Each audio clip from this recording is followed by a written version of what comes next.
This is a short story, but it really freaked my husband and I out big time.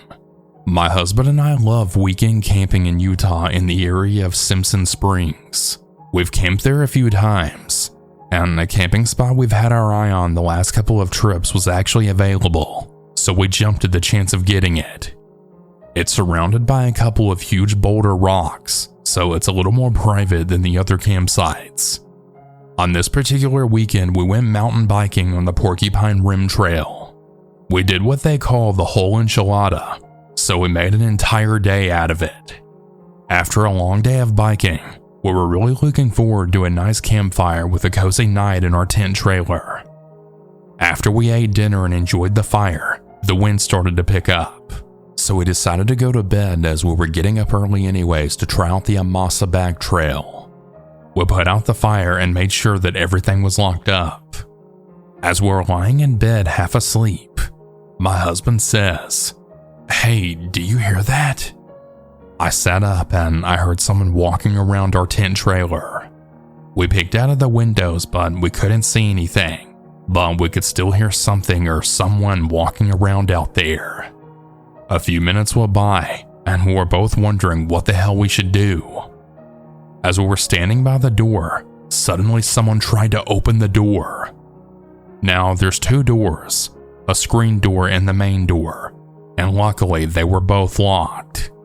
They tried to open the door again, so we both pulled out our guns, and my husband then yelled, "Hey, who the fuck is out there?" We waited for a long minute, and again, we heard someone walking around outside of the trailer. Another few minutes went by, and we didn't hear anything, so we decided to go outside and see if we could see anyone. That or an animal for that matter, but the size of the footprints sounded more human than an animal. As we were walking around, we realized there were no fresh footprints as the wind from earlier had brushed the soft dirt over everything, and all we saw were our own footprints that we had just made. We decided to go back to bed with our guns ready just in case, but we didn't hear anything else for the rest of the night. The next day was when we did the Amasa Back Trail, and again we camped in the same spot. We went to bed early, and we were waiting to see if anything would happen again. Well, wouldn't you know, we heard what sounded like someone walking around our campsite again, but whatever it was didn't try to open the door again, thank God. When we got up the next morning, we inspected around, and the only footprints we saw were our own, and no animal prints either. We decided to pack up camp that morning, and we went to another spot close by. We drove around the arches that day, and when we got back to camp, someone had already taken the spot we were in just the last 2 nights. We decided to warn them no matter how crazy it sounded, but we really believed it was a haunted campsite, because again, we didn't see any fresh footprints in the dirt but ours. Whatever the case, it was absolutely a creepy experience for us.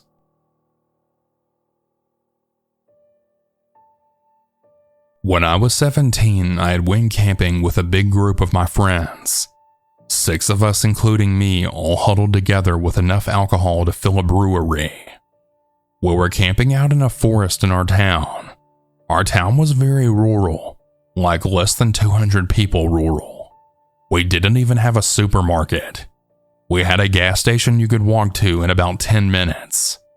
The nearest supermarket was a 30-minute drive away. You needed a car to live in this town. Everyone knew everyone, and we were really bored teenagers looking for fun. I was having the time of my life. It was 3 a.m. and pitch black. We were telling spooky stories and drunk out of our asses. When I ended up puking, I knew it was time for me to go to bed. Our parents all knew what we were up to, but they trusted us because we were usually a responsible group. Our town was also so tiny that they felt it would be fine. The forest wasn't even that far away from our houses, which ended up being just our luck. I was asleep, but not for long. I woke up to thumping outside my tent. I was in a tent with 2 of my friends, wedged in between them both because they were so worried about me rolling onto my back during the night. I was groggy, and the tent was spinning even though it was so dark. I remember grabbing my phone and checking the time, but I couldn't see it because my eyes were so blurry. I was too fucked up to want to move, but the thumping was really annoying me. I ended up shouting to shut up, assuming it was a friend from the other tent. It was silent, and then suddenly, chaos then ensued. Something jumped onto our tent, like literally a starfish threw itself onto us. I started screaming, and then my friends woke up in fear and drunk confusion as well. They weren't as drunk as I was, but I was so scared that I almost felt sober again. We were all screaming and thrashing around. Somehow we got out of the tent because the weight lifted, and my other friends dashed out of theirs as well, screaming, "What's wrong? What's wrong?" One of my friends explained that something jumped on our tent, and we were all babbling and waving our phone flashlights around. My friend had spotted a flashlight on the ground that wasn't ours, and we all freaked the fuck out even more. One of my more sober friends eventually shouted that we all had to cool it and get out of here and go back to his place. We agreed, and we didn't even take half of our shit. We just grabbed whatever and then fled back to his house. It was like 15 minutes of just running in the dark, totally terrified. Once we got there, he had a key, and we all just crashed inside. We couldn't stop wondering what had happened, and my friend's parents even woke up as we were being so loud. My friend's dad said in the morning that we'd all go back and take a look, and that we probably just imagined it because we were obviously in a state. When I woke up later, I had felt rough as hell, but I also knew that I hadn't imagined it. Neither did my two other friends. Our other friends all believed us, but my friend's dad didn't. That is, until we got there. When we went back, our tents were all cut up. We were so creeped out by this, and the stuff we left was also gone. Our sleeping bags and some food and alcohol were just missing. One of my friends also left a bag, and that was gone too. She didn't have anything important inside, thankfully, but still. My friend's dad knew the local police officers very well due to how small the town was. They agreed that it was weird, and they said we should avoid that area indefinitely. They did scope the scene, but they never found anything. No handprints or any good evidence. I don't know what's scarier. The idea of something jumping on our tent and ripping it up, then stealing our stuff, or someone doing it. Bears aren't an issue, neither are coyotes or anything like that. Nothing is in this forest. My country doesn't have those things. The town is so small that it seems very unlikely that a stranger was there. Yet it's really disturbing to think that it was someone from our local community. This memory still gives me chills to this day. It's been a few years since this happened, and I still talk to all of my friends who were all there. We'll never know what really happened that night, but I'm just glad we were all alright. Maybe some things really are better to not know.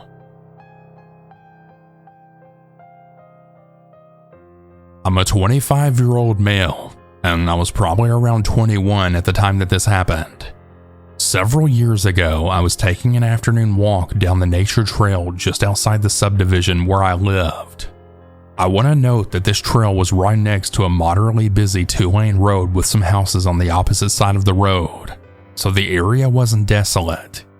However, there was a line of trees and foliage that stood between the trail and the road, obscuring the view of one side from the other, so passing cars wouldn't have a clear view of what transpired on the trail.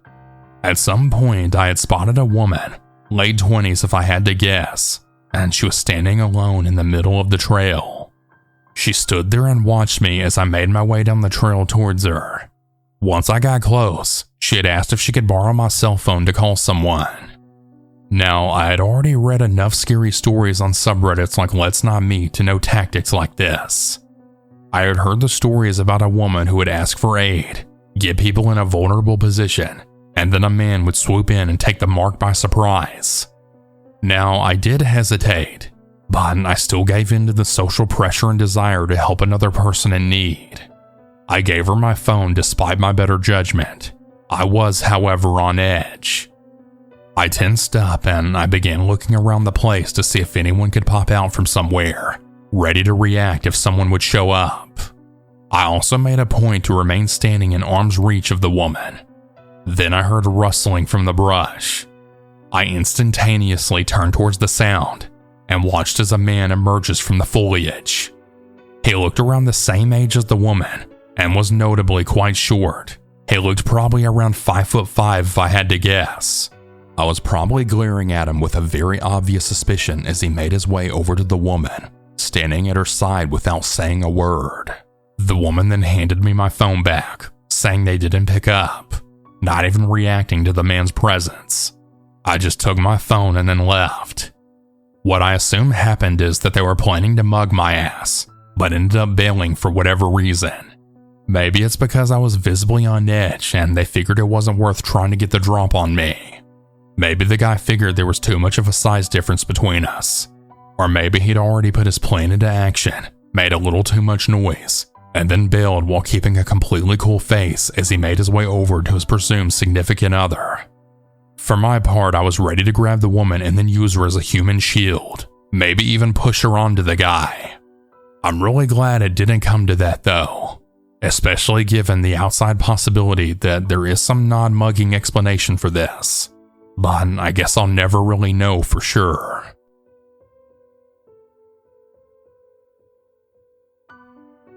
Hello, my name is Liberty. I won't give you my last name for privacy reasons. I'm a 19-year-old female with long blonde hair and big blue eyes. It was springtime weather, so I was wearing my light blue top, Daisy Duke short shorts, and brown cowboy boots on my feet. I go to a university in Pennsylvania. I decided to visit my parents for a few days who live several hours away from my university. The car I drove was a 10-year-old red Ford Mustang. The road I was driving down was the kind of road where you see nothing but miles and miles of road with dense woods on each side of it. Sometimes you see a few deer and foxes along the way, and then to my disgust, I had heard my car shake and rattle, and I just knew something was wrong with it. So I decided to pull my car to the curb.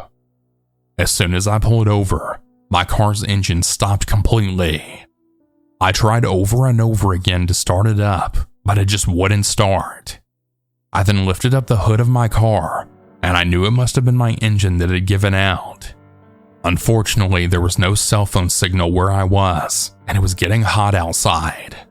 I didn't want to die of dehydration, but all I could really do at that moment was sit on the hood of my car and just wait for help to arrive. But on a lonely road like this, that help could take a long time. An hour passed by with no vehicles yet. I looked up in the sky and I saw a big red-tailed hawk flying lazily above me, almost hoping I would cook off and die so it could feed on my dead body.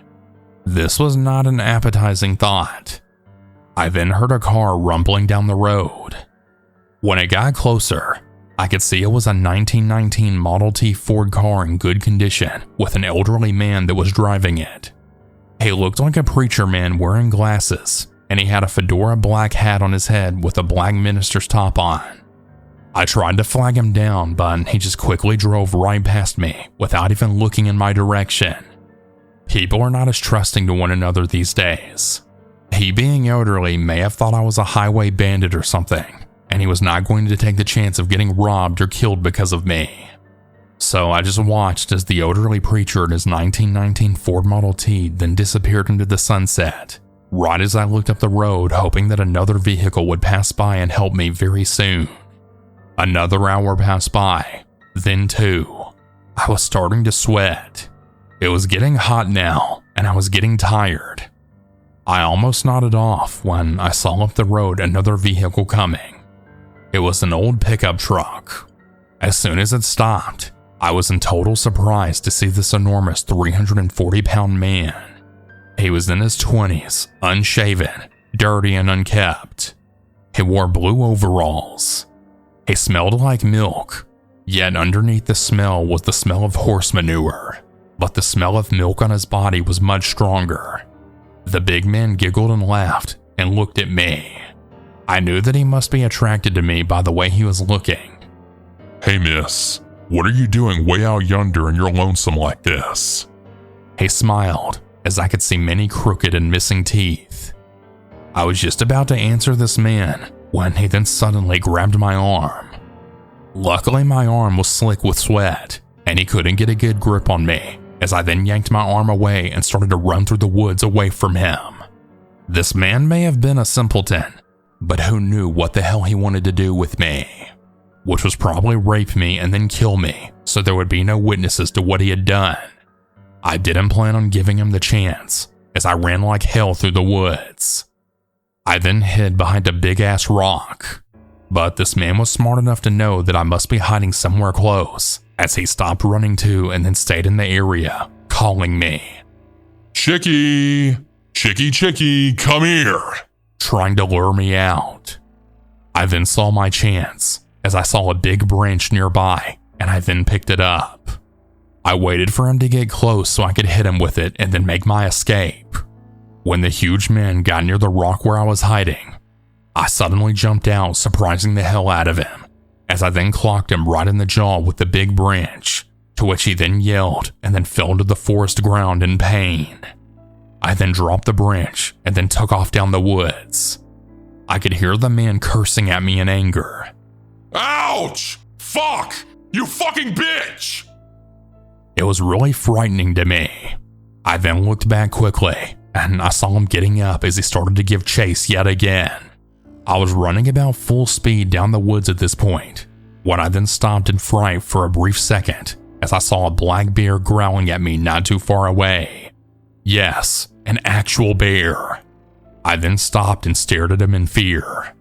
Then the bear suddenly moved off, frightened by the sounds that the large man was giving off, as he then trekked through the dense forest trying to find me. Now, I took track and field in high school and college, and it was serving me well. I was still outrunning this man, but he could run remarkably well for his huge size, and I could still hear him not too far behind me. I was running full speed down the dense woods when I felt a big tree branch hit me hard on the back, as I then lost my balance and then fell down a steep hill into the water. I was pretty hurt when the man threw the big branch at me, but when I was in the water, I decided to play dead.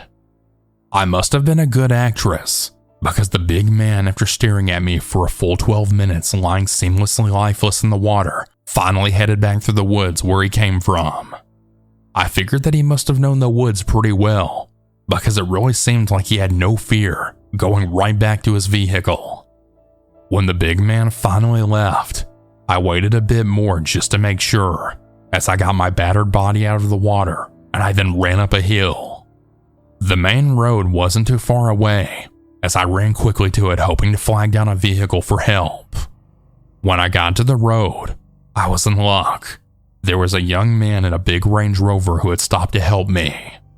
I explained the whole situation to him when I got into his vehicle. He dropped me off at the police station, and I thanked him many times for his help. Inside the police station, I explained everything to them, and I described what the man looked like to a police artist. Then I made the call to my parents who had picked me up and drove me home. They were thankful I was still alive with all that I had been through. Unfortunately, the police never found that man that was trying to harm me. I really regret this because he'll probably try again with some other poor, attractive, and vulnerable woman in the future. I just pray that I never meet that man again in my life. Hey everyone, that's about it for today's stories. If you have your own story that you would like to send, you can send it in at southerncannibal.com, or you can email it at southerncannibalstories@gmail.com. I look forward to telling your story. Have a good night or good day, everyone, and remember to always